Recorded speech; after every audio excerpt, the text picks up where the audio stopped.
face the line of fire. Best practices in crisis prevention and management. Attorney Estrella Elamparo is a senior partner and co-head of DivinaLaw's litigation and dispute resolution group. She practices commercial litigation, criminal prosecution and defense, arbitration and dispute resolution, and crisis management.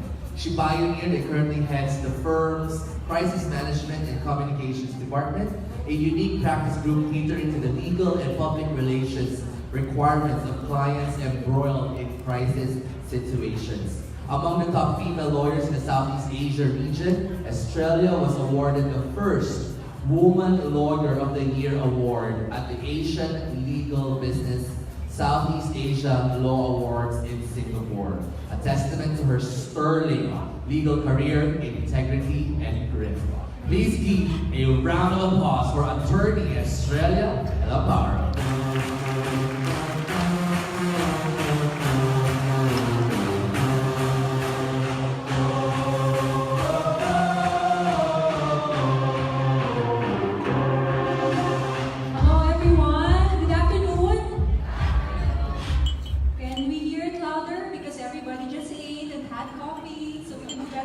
Good afternoon, everyone. Hi. Our topic this afternoon, of course, I think this is the second time in a row that I was assigned the schedule right after lunch. So it is quite a challenge for me to keep you awake and interested at this unholy hour. But I suppose because of the topic that I'm discussing, it won't be that difficult. I was seated at the table at the back, and I was chatting with some of the PR practitioners. And really, one of the major concerns of people involved in PR is crisis prevention and management. Agree? Okay. Now you're probably wondering why would a lawyer be talking about a topic like crisis management. Actually, like you, our brand is crisis, in the sense that whenever a crisis erupts, we are the first ones to get called by management. You and the lawyers. I'm not sure if you have yourselves experienced that in your companies, but it happens a lot. So, contrary to popular belief, public relations practitioners and lawyers are not really strange bedfellows. We actually need to work together. We actually need to work in a synchronized manner. In fact, the first case study that I'm going to present to you is an example of how things can go terribly wrong when legal and PR are not on the same page. Can we play the video, please? I hope you can remember this. No one should be treated that way. Period. United Airlines CEO is speaking out about the disturbing video showing a passenger being dragged off a plane. 69-year-old Dr. David Dow is now world famous as the passenger yanked off the overbooked United flight. He's a lung specialist from Kentucky. The United CEO, Oscar Munoz, had first described Dow as disruptive and belligerent. But he changed his tune on Good Morning America and issued a full-fledged apology. Do you think he's at fault in any way? No, he can't be. He was a paying passenger sitting on our seat in our aircraft. And new video has emerged of Dr. Dow in the moments before the altercation. He's apparently on the phone with the airline pleading his case. I'm physician and have to work tomorrow at 8 o'clock. Then he makes it clear he's not giving up his seat. No, I'm not going. I am not going. One of the officers tells him they'll use force if needed. But then I didn't do force.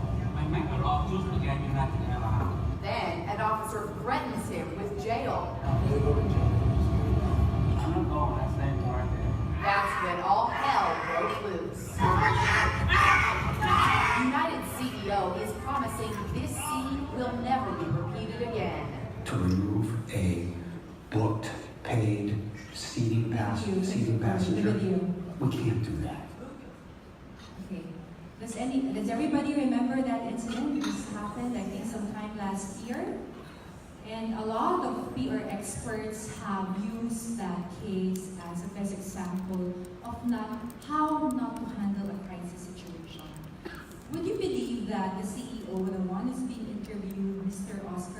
Munoz was just a week before this incident was awarded by a very prestigious PR Week magazine as the Communicator of the Year. Can you imagine that?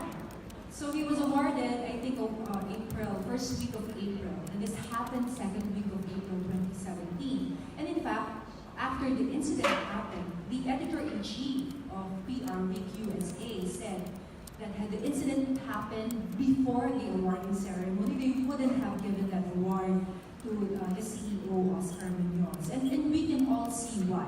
Okay, this is what happened. There is this doctor who's a pulmonologist, a Chinese-Vietnamese doctor, Dr. Dao, who was a passenger in a plane to Kentucky from Chicago O'Hare Airport. And apparently the plane was overbooked, and so they asked 5 passengers to give up their slots. They offered rebates or to transfer their flights to another time. They asked for volunteers. Nobody volunteered. Of course, why would you volunteer? You're all already on board and ready to arrive at your destination. So when nobody volunteered, they chose randomly 5 passengers. Okay? And unfortunately, Dr. Dao was among those chosen.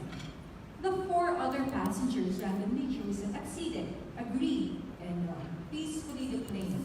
However, Dr. Dao said he had to see patients the next morning because he is a doctor, a practicing doctor, and he had very important appointments. As such, he refused to decline. And you saw what happened afterwards.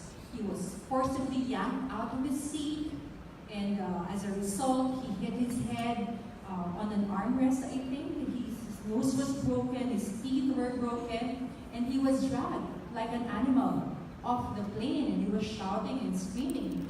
And what's odd was, after he was dragged out of the plane, he managed to get back inside. Remember that? He ran inside bloody and bleeding to be allowed to stay in the plane. And what's more horrific than what happened, than the forcible eviction of that passenger, was the response of the CEO shortly after the incident. The first statement of the CEO, let's see it.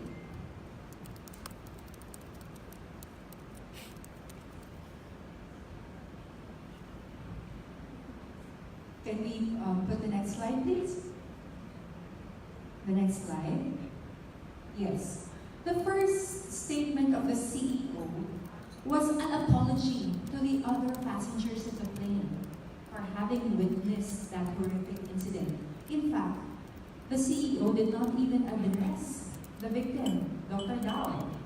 And in fact, in one portion of that short statement or apology, he even referred to Dr. Dao as someone who was belligerent, thereby implicitly blaming him for what happened. How horrific, right? From a PR perspective, would you advise your client to say something like that? I'm sure not. Please say no. So, and then, curiously, after that, I think on the same day, the same CEO wrote a letter to the employees of United Airlines and assuring them that the company will stand by them. And he said that he deeply regretted the situation. However, this particular passenger was just peacefully asked to the plane, but he refused, again in a belligerent manner. He refused to the plane despite pleas from the civil aviation officers. So again, in this second statement addressed to the employees, who was being blamed? The victim. And unfortunately, this letter, I don't know if it was meant to be public, became public and exacerbated the public outrage that was happening after the incident. Okay, I can imagine, can you try to guess why after this horrific incident inside the plane, the CEO, the Communicator of the Year, would say things like this in his initial statements after the incident? Can you guess? Can anybody guess? I have a guess. My guess is he was listening to his lawyers. You know why? Because ordinarily lawyers would think that when you apologize, an apology is deemed an admission of guilt, an admission of fault, and therefore an admission of liability. Of course, you can already foresee that something like this will most probably lead to a lawsuit. So I can only imagine the lawyer saying, you shouldn't apologize, because that means it's the plane's fault, it's the airline's fault. It should be his fault. He was belligerent, he was not obedient. So therefore, we have those initial few statements. But then, of course, those statements were epic fails. There was massive public outrage. So fortunately, apparently, they listened to the public relations people after this, and hence had a better statement. Next slide, please. This is the third statement issued after the incident. The CEO said that the airline was taking full responsibility of what happened, and he was deeply apologizing to the customer.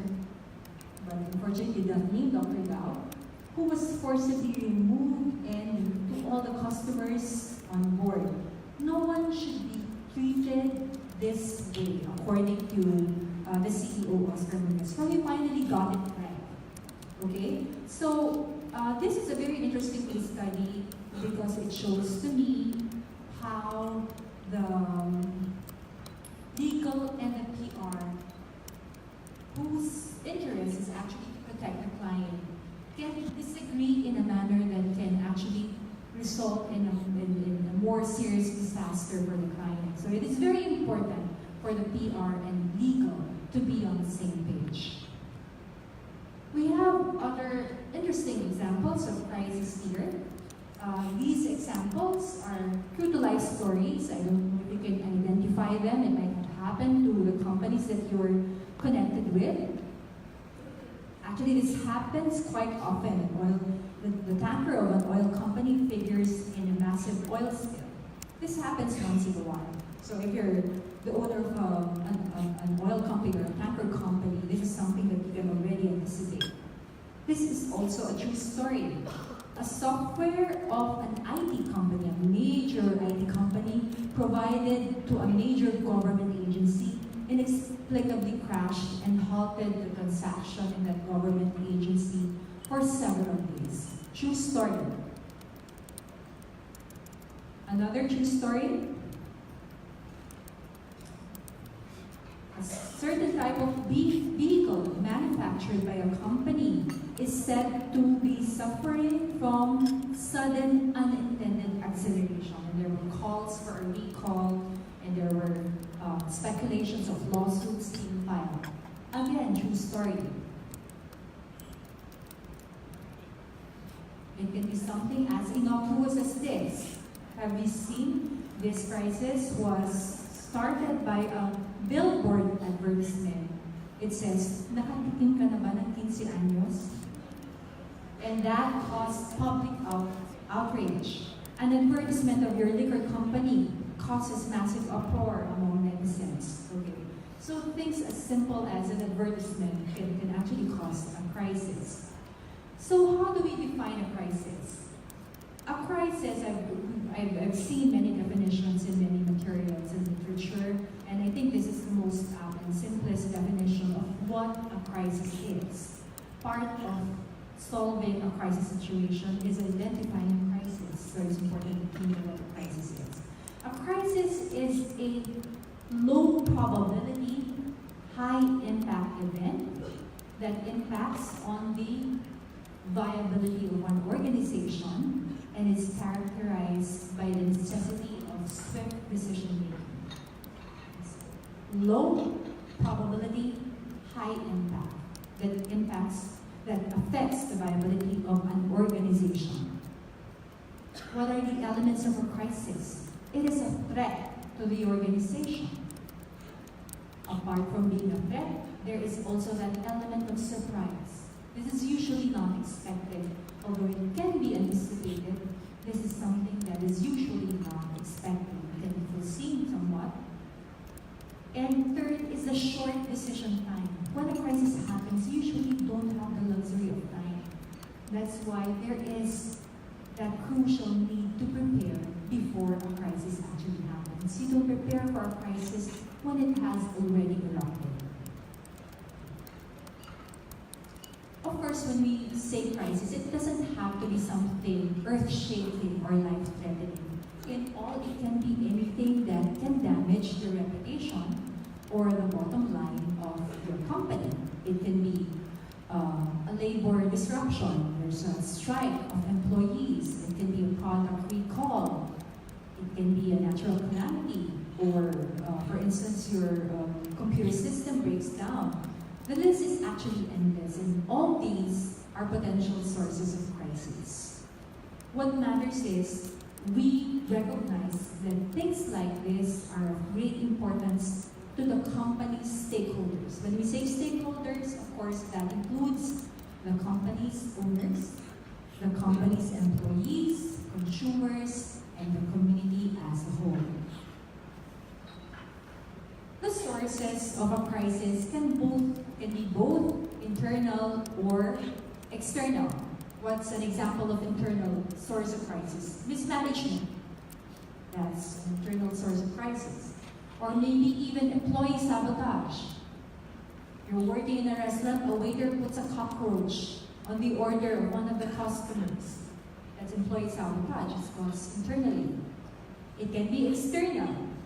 It can be caused by a natural calamity or acts of terrorism. Because it is a low probability event, sometimes, and I'm sure some of you may have experienced this, it is very difficult, it can be very difficult and challenging to convince management to allot time and resources for the planning, for the creation of a crisis management plan. They would say, why would we prepare for something bad happening and spend money on that if it may not happen anyway? But again, you see that's your challenge. Prevention is key. It may become very expensive later on if a crisis is not adequately prepared for. Part of crisis management should be learning to scan your business environment and practices for reputational, political, or regulatory risks. So you scan the entire gamut of your operations, your entire business environment for these risks, and that will help you identify the potential sources of crisis. Okay, you try to plan, but what if despite your best efforts, you are hit by that dreaded crisis? What to do? I have a short answer for you. You call us. Just kidding. So, there have been quite a number of instances when clients of ours have called us in times of crisis, again, because usually crisis involves legal liability. So we have been exposed to these crisis situations. That's why in DivinaLaw, we have long recognized that, especially with the dynamics of social media and all these technological advances, a crisis, a small crisis, can actually erupt and become something irreparable or big. And because of this, we have trained crisis managers within the firm. It cannot be doubted that with the advent of internet, something that goes wrong at a certain point in time can already reach millions of people in a matter of minutes.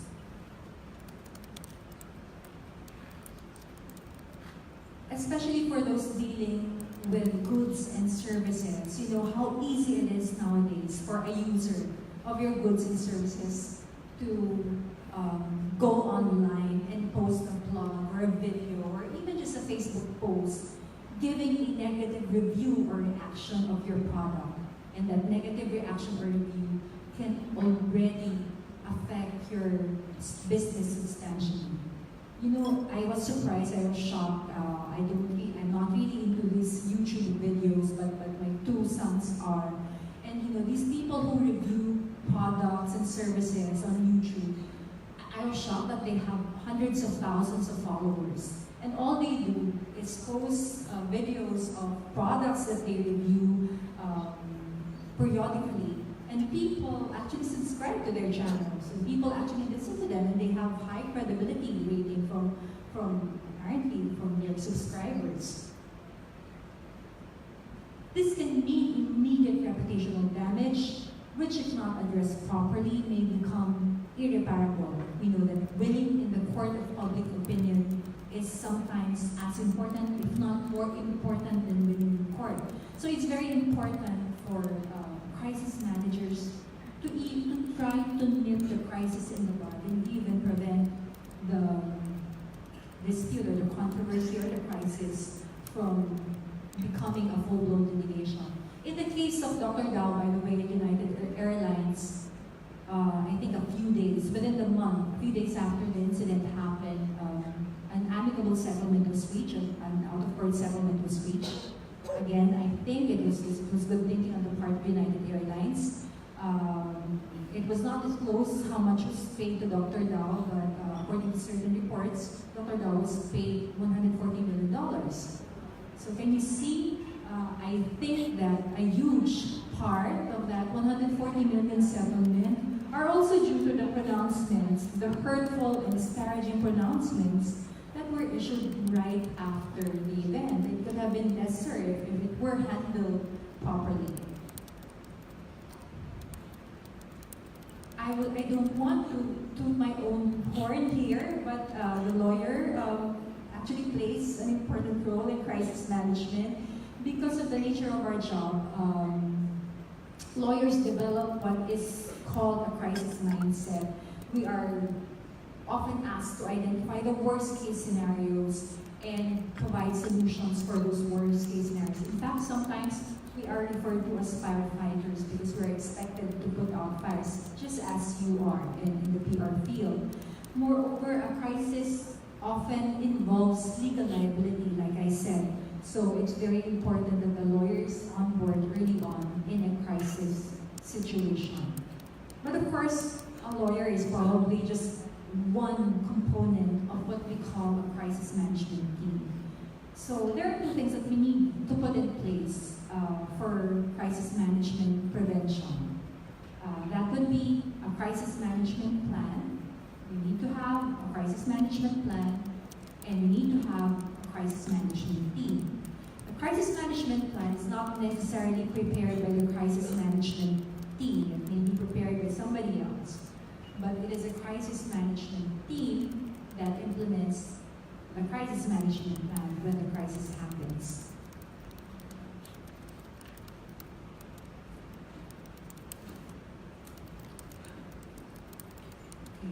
The crisis management team is composed of several people.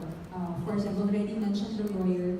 The lawyer's role is also, the lawyer is also helpful in fact finding, because as you know, we lawyers are bound by lawyer-client confidentiality. So sometimes people who are part of the operating unit or who are somehow involved in the crisis are hesitant to talk to the media, to talk to the police, to talk to investigators, to talk to the PR practitioners, but maybe less hesitant to talk to the lawyer because of that lawyer-client privilege. They know that we cannot disclose without their permission whatever was told us. So it is very important. Our role in fact-finding is also very important. There is also usually a management representative. The management representative helps even before the crisis happens by helping to identify the possible sources of crisis, and when the crisis happens, it is the management representative that will of course disseminate to the rest of the members of the team the directives from management.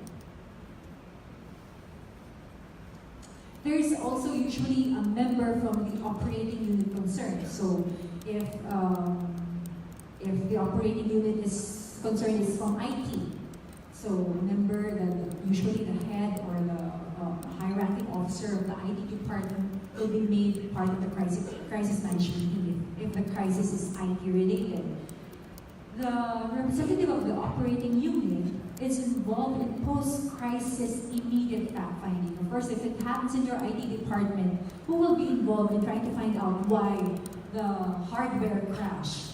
It will be the IT people. The rest of the people in the organization may not understand what was going on, but it will be the operating unit concerned that will primarily be involved in immediate parts. The operating unit representative is also expected to provide a swift response to stem the crisis or minimize damage. Again, because of their peculiar role in the crisis, it happened to them, they are expected to provide this swift response. They also will be the one to recommend short and long-term solutions to management, of course, along with the rest of the members of the team. A crisis can also have an effect on the cash flow of an organization, on stock valuation and cash disbursements. So sometimes it makes sense to have somebody from finance on board. And lastly, there needs to be a representative. It is imperative that there is somebody from public affairs, the expert in handling crisis, who will monitor and control information that comes out. The public affairs person, that's you, crafts and disseminates messages to the stakeholders and the public. The purpose is to recover any damage to public image and assure stockholders that recovery is forthcoming. So you have to be the beacons of hope in your organization. You have to be the assuring voice in the organization. The public affairs will implement strategies for managing stakeholders, public opinion, media relations, and public officials. Should be able to convert the crisis into an opportunity to strengthen the organization's reputation and brand. At the very least, minimize fallout and spark a successful recovery. So you have to have that talent of making something negative into positive. You cannot end on a note that a crisis happened, sorry for us. That's that. So in many case studies, there are very good examples of how, with the help of PR, crisis situation was used to, in fact, further improve and strengthen the brand. I don't think it happened to United Airlines, but you know what's a curious thing in United Airlines? After that horrific incident, the stock prices of United Airlines increased. But according to experts, it doesn't have anything to do with the incident, but on external factors. Based on experience, there has been a convergence of the functions of the lawyer and the one in charge of PR. The legal steps to be taken often have a PR impact, and the PR plan may have a legal impact, so a very close coordination between the two is necessary. And I think I can speak very well of this because while I had the crisis management department in our law firm last year itself encountered a crisis. So it happened to us, it can happen to anyone. And it was very crucial that we in the crisis management department, the lawyers, would work very closely with the public affairs to provide accurate information and to make sure that the brand and the image of the firm will not be negatively impacted by what happened. The crisis management team in our firm has worked closely with a number of PR practitioners actually, and given the close coordination, the PR response has been calibrated with the legal response. Oftentimes, the lawyer is tasked by the PR to be the spokesperson, but not necessarily so. However, since the external PR is not bound by lawyer-client privilege, we ask our correspondent PR practitioners to execute an ironclad non-disclosure agreement. Okay, of course, open communications is important. I'm going to have to shorten my presentation because I'm being prompted about the lack of time. I mentioned that, of course, we should have a crisis management team in place. We also should have a crisis management plan in place. That crisis management plan should be in place before any crisis happens. It will help to reduce uncertainty in the event of a crisis. However, unlike risk management, which involves planning for events that might occur in the future, crisis management, of course, often involves crisis and has already erupted. For instance, that example of the oil tanker company, of course, one would expect that they would already have a crisis management plan for an oil spill happening. It would be reckless not to have one. An ideal crisis management plan. By the way, I'm just curious, because I'm not too sure if you're freelance PR practitioners or in PR firms or in-house practitioners. Who among you has or has seen an actual crisis management plan? That's it? So 1, 2, 3, 4, 5, 6, 7, 8. Okay, that's great. Not too many, but yeah, I'd be very interested to look at your crisis management plans. This is very important in handling crisis situations. I just wondering who prepared the crisis management plan in your case. Is it the PR people? In-house PR. In-house PR. So it falls solely on the PR to prepare the crisis management plan. Operations. Client and PR. Because you belong to a PR firm? Okay, that's very good. Okay. An ideal CMP will have a list of prospective crises. So before it becomes a crisis, it hides under the guise of an issue. Okay? So it's not yet a crisis, but it's an issue. An issue, if not taken care of or addressed properly, can become a crisis. So in that CMP, you ought to have that list. A response plan is then offered. I don't know if your CMP looks this way. Looks like this. A response plan is offered for each of the events identified that can be potential crises.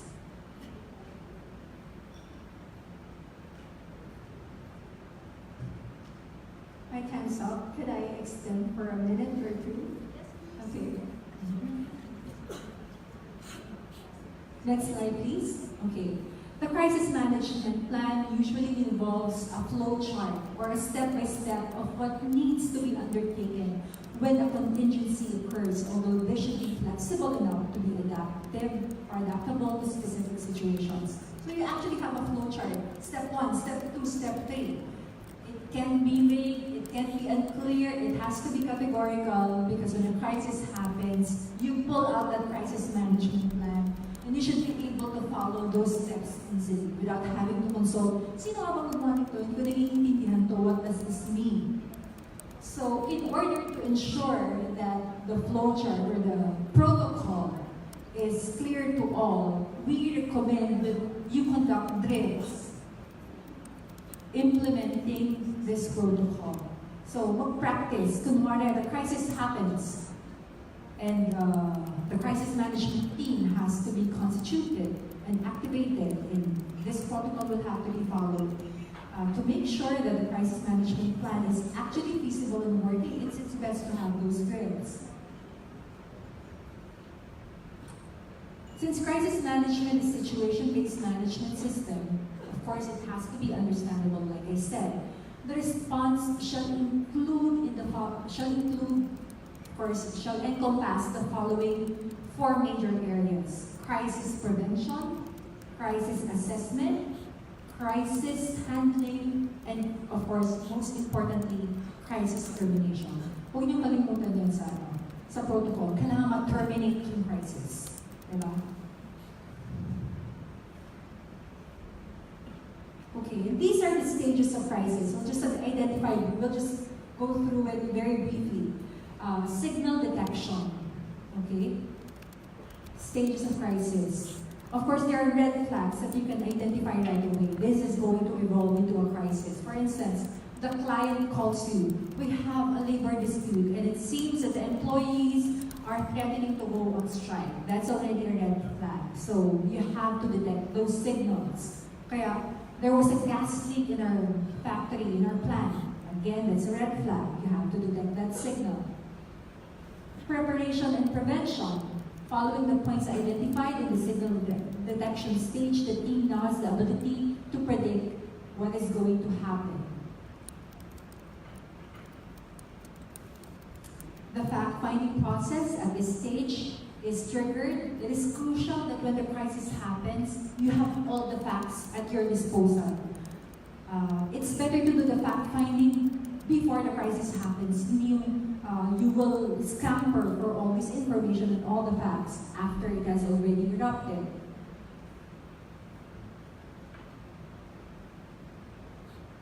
Next slide, please. It's also at this stage that you usually appoint a spokesperson. What is an ideal spokesperson? There's a study that a credible spokesperson is assessed on the basis of the following criteria. According to that study, it's 55% body language. So gestures, posture, etc. He can be jittery, he can be moving all the time. He has to look stable. Voice 38%. It has to be calm, reassuring, not high-pitched. And the words used, of course, somebody should, that spokesperson should be able to make use only of positive, reassuring words. Containment and damage control. This is the execution stage with the foremost goal of crisis containment, damage control, and limit the reputational and financial threat to the client.